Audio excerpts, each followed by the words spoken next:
Elə ki, cənazəni evdən çıxardırlar, aparırlar qəbrə tərəf.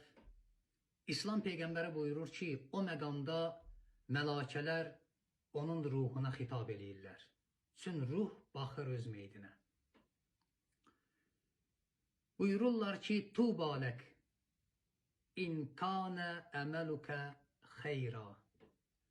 Tuba sözünün təfsir elmində çox müxtəlif mənaları var. Amma bu yerdə onun bu cür mənası var ki, buyurur tubalək, yəni xoş olsun sənin halıva. Cənazənin üstündə bunu aparırlar. Mələklər ona buyururlar ki, xoş olsun sənin halıva. Nəyə görə? Şərti var. İn kana əməlukə xeyra. Əgər dünyada elədiyin əməllərin xeyir bir əməllərdir. Xoş olsun sənin halıva, əgər dünyada elədiyin əməllərin yaxşı əməllərdir, gedirsən əməlləri görəsən. Səni aparırlar əməllərin yanına.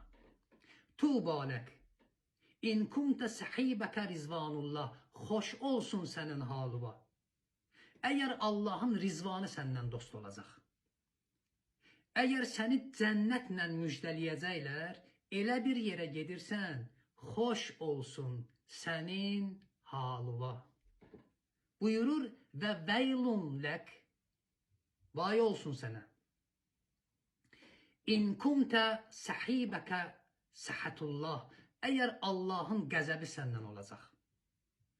Vay olsun sənin halıva, əgər Allahın qəzəbi səndəndir. Əlin əldən üzülüb, geri qayıtmağa çarə qalmayıb. Hamı tələsir, səni tez dəfn eləsinlər, qayıtsınlar və vaxtı ehsan versinlər. Amma nə ehsan? Ehsan yaxşıdır, həlaldan ola. Həlal həramdan nə ehsan? İnsan eləyə bilə, atasına bir içim su ehsan eləyə, bir içim su. Məqamında həlaldan. Məqamında həlaldan. Bir alim deyir ki, mənim anam rəhmətə getdi. Bir ay anam vəfatından sonra yatdım, yuxuda gördüm ki, anam gəldi.